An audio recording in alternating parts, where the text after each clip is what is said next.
दोस्तों, एक पत्नी की तलाक होने को होती है, वो कोर्ट में खड़े होते हैं जज साहब के सामने। जज साहब के सामने जब खड़े होते हैं तो जज साहब लड़के से पूछते हैं कि आप तलाक लेने के लिए राजी हो? तो लड़का कह देता है कि हाँ, मैं तलाक लेने के लिए राजी हूँ। और जब वो लड़की से पूछते हैं कि आप इनसे अपने पति से तलाक लेने के लिए राजी हो? तो लड़की कहती है, हाँ, मैं राजी हूँ, लेकिन मैं इनके साथ एक दिन बिताना चाहती हूँ, एक रात इनके साथ बिताना चाहती हूँ, एक रात इनके नाम करना चाहती हूँ। और शर्त इसमें ये होगी कि ना मैं इनके घर पर जाऊंगी और ना ये मेरे घर पर आएंगे।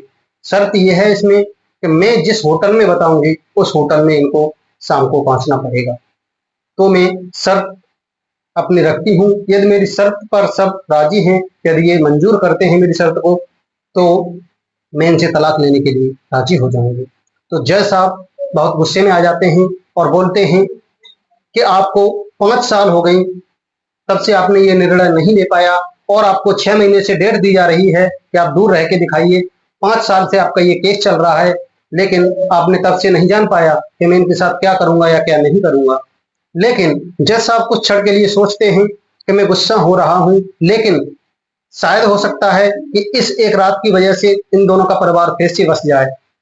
तो जज साहब उससे हाँ कर देते हैं और लड़के से कहते हैं, आप इनके साथ मेरे आदेश के अनुसार इनसे एक रात इनके साथ रहिएगा, और न ये आपके घर पे आएंगी, न तुम इनके घर पे जाओगे। जिस होटल का ये पता बताएंगे वहां पर आपको पहुंचना पड़ेगा। आइए जानते हैं इस कहानी की पूरी सच्चाई। पूरी सच्चाई जानने के लिए वीडियो को अंत तक जरूर देखें। दोस्तों, ये कहानी है बिहार राज्य की। बिहार राज्य में एक दरभंगा पड़ता है। दरभंगा शहर के पास ही एक गांव था। वहां गांव में दोनों लोग रहा करते थे, पति और पत्नी। पति का नाम आकाश था और पत्नी का नाम सीमा था।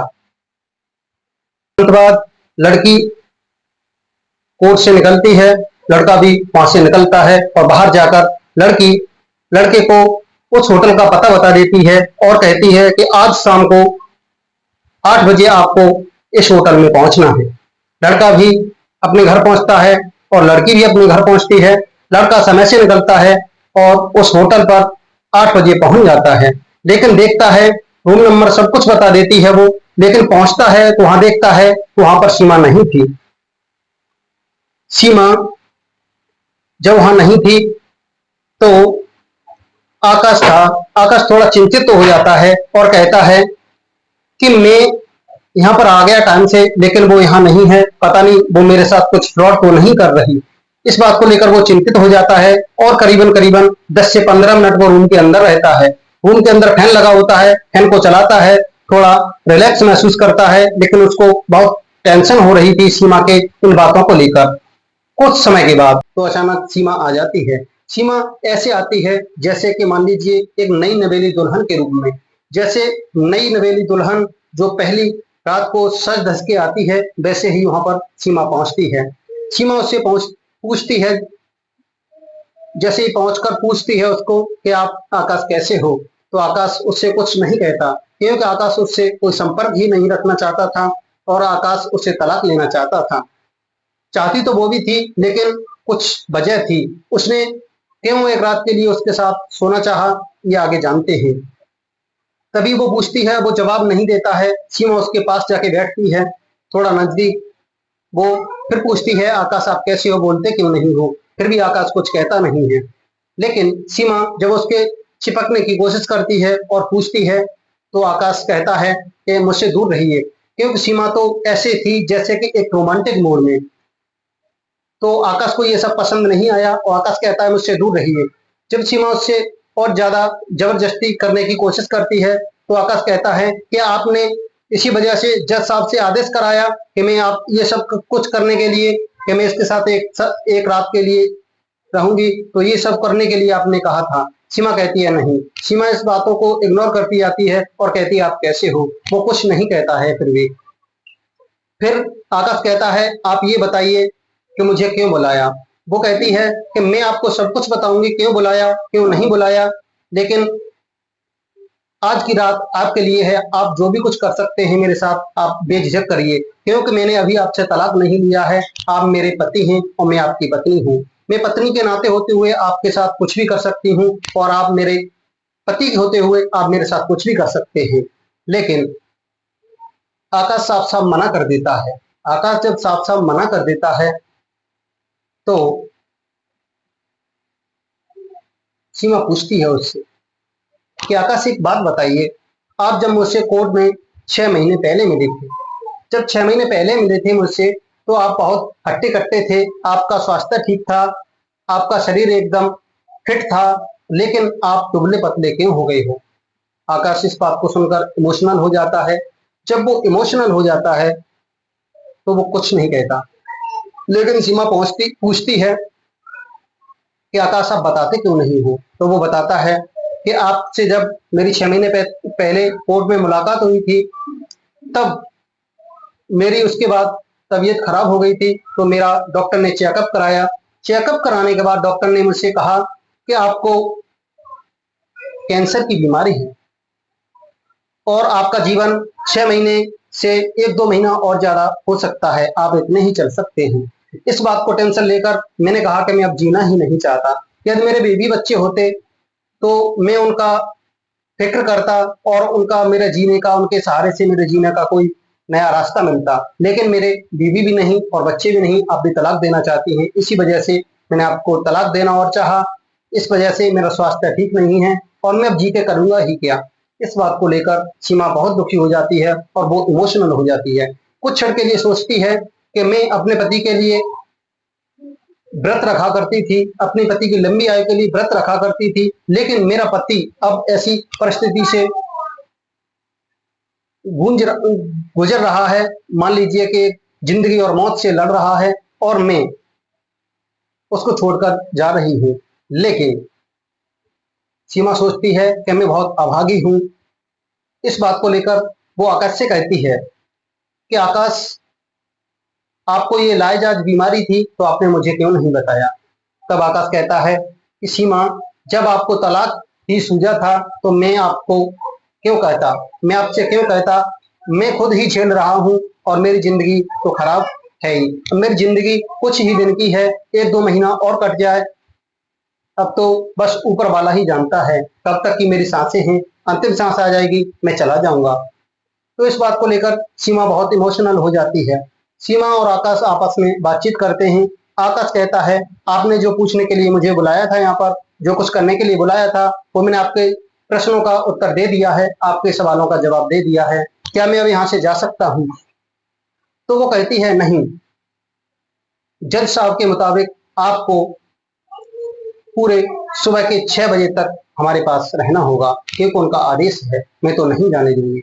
लेकिन वो आपस में अपने अतीत की बात करते हैं, अपने जो भूतकाल था, पास्ट की बात करते हैं और एक दूसरे से जो प्रेम मोहब्बत किया करते थे उनकी सबकी बात करते हैं और उनको याद करते हैं और कभी कभी उनके आंखों में आंसू भी आ जाते हैं और दोनों रो लेते हैं। आकाश कहता है, आप ये आज की रात मुझसे बात कर रही हैं, लेकिन आज सुबह होते ही हम दोनों की जिंदगी अलग अलग हो जाएगी। हम लोगों का जीवन अपने अपने स्तर से जीने का अधिकार हो जाएगा।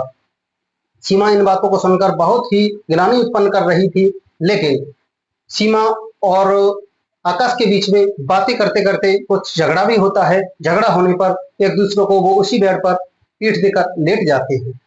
जब वो पीठ देकर लेट जाते हैं तो ऐसे झगड़ा होने पर किसको नींद आती है, एक दूसरे को बारे में सोचते हैं और सुबह के जब 6 बजते हैं तो सीमा कहती है कि आकाश, अब अपन हमारा और तुम्हारा जाने का समय हो गया है, लेकिन मैं अभी आपको 1 घंटा और दे सकती हूँ, आपको जो कुछ भी करना हो वो मेरे साथ कर सकते हैं। लेकिन आकाश मना कर देता है कि नहीं, मुझे कुछ नहीं करना आपके साथ, जो आपने जिसके लिए बुलाया था वो मैंने आपका काम कर दिया, आपके प्रश्नों का उत्तर दे दिया और अभी 10 बजे कोर्ट में पहुंचना है जज साहब के सामने और वहां पर आपने तुम्हारा जिंदगी का फैसला हो जाएगा। लेकिन सीमा इन बातों को लेकर बहुत ही गिलानी उत्पन्न कर रही थी कि मेरा पति इतने दुख में है, जिंदगी और मौत से लड़ रहा है, लेकिन मैं इतनी अभागी हूं जो उनको तलाक दे रही हूं, उनकी जिंदगी से दूर जा रही हूं। इस बात को लेकर वो बहुत आश्चर्य में थी, चिंतित थी और अपने खुद पर गिलानी उत्पन्न कर रही थी। कुछ समय व्यतीत होता है, वहां से वो होटल से निकलते हैं और अपने अपने घर चले जाते हैं। जैसे ही 10 बजते हैं, दोनों लोग आपस में अपने अपने माता पिता को लेकर कोर्ट में पहुंच जाते हैं। जज साहब भी नई नई ताजगी के साथ, सुबह का वक्त था, तो वो अपने कुर्सी पर बैठते हैं। दोनों लोगों को कटघरे में खड़ा कर दिया जाता है और जज साहब भी सोच रहे थे कि आप शायद ये दोनों लोग एक रात के लिए मिले हैं तो शायद ये इनका तलाक होने से बच जाए। लेकिन वो आकाश से पूछते हैं कि आकाश जी, आप बताइए, आप इनसे तलाक लेना चाहते हैं? तो आकाश बेझिझक होकर, बेनिडर होकर ये कह देता है कि हाँ सर, मैं इनसे तलाक लेना चाहता हूँ। लेकिन जब वो सीमा से पूछते हैं कि सीमा जी, आप ये बताइए, आप आकाश से तलाक लेना चाहती हैं क्या? तो सीमा कहती है नहीं, मैं इनसे तलाक लेना नहीं चाहती। इस बात को सुनकर सीमा के परिवार वाले आश्चर्य में पड़ जाते हैं, क्योंकि पिछले 5 साल से ये कह रही थी तलाक लेनी है मुझे, इसके साथ नहीं रहना है। अचानक उसके मुंह पर ना देखकर वो एकदम आश्चर्य में पड़ जाते हैं और उससे कहने लगते हैं कि सीमा, ये क्या कह रही है तू? अभी तो आप तलाक की कह रही थी, कल शाम को यहाँ से गई थी तब भी तलाक की कह रही थी, अब अचानक से तेरे मुंह पर ना शब्द कैसे आ गया? इस बात को लेकर वो कहती है कि पिताजी, मेरा पति मेरा परमात्मा है, मेरा परमेश्वर है। कहा भी जाता है कि पति परमेश्वर होता है, लेकिन मेरे पति को एक लाइलाज बीमारी है जो कैंसर है। जब मेरा पति, अभी डॉक्टर ने बताया है कि इनका जीवन 6 से 7 महीना, अधिक 8 महीना हो सकता है। 6 महीने हो गए। पिछली बार जब हम कोर्ट में मिले थे 6 महीना पहले, तो इनको तभी से ये कैंसर की बीमारी है, तभी इन्होंने चेकअप कराया था। तो मैं इतनी अभागी भी नहीं हूँ कि अपने पति को जिंदगी और मौत से लड़ता हुआ छोड़ के मैं चली जाऊं। मुझे ईश्वर कभी माफ नहीं करेगा। इस बात को लेकर जज साहब ताली बजाना स्टार्ट हो जाते हैं और कहते हैं धन्य है ऐसी स्त्री। इस बात को लेकर उसके परिवार वाले बहुत नाराज हो जाते हैं। नाराज होने के बाद वो कहते हैं कि तू कुछ नहीं है, तू अभी हाँ कह रही थी, अब अचानक तेरे मुंह पर ना शब्द आ गया। तो इस कहानी से सुनाने का मेरा मतलब किसी को दिल दुखाना नहीं है। इस कहानी को सुनाने का मेरा उद्देश्य है कि जैसे कि तलाक आपस में होते हैं, मतभेद होते हैं, तो उन तक ये कहानी पहुंचे, इससे कुछ सीखें और अपने जीवन में कुछ न कुछ इससे सीखकर अप्लाई करें और जीवन में थोड़ा सा सुधार आए। तलाक हो रही हैं, इन पर थोड़ा कंट्रोल हो, जो कि आजकल बहुत ही चर्चा में है। अपने देश में, भारत देश में बहुत ही ये तलाक का मामला बहुत ही स्तर से ज्यादा बढ़ता जा रहा है। तो पत्नी हो तो ऐसी हो जो पति को जिंदगी और मौत से लड़ रहा था, उसे तलाक के बदले उसके जीवन साथी बन जाती है दोबारा से। आप क्या कहना चाहते हैं सीमा के बारे में? आप क्या कहना चाहते हैं आकाश के बारे में? क्या सीमा ने ये सही किया? आप कमेंट बॉक्स में अवश्य बताएं। आपको ये कहानी अच्छी लगी हो तो वीडियो को लाइक करें और चैनल को अवश्य सब्सक्राइब करें।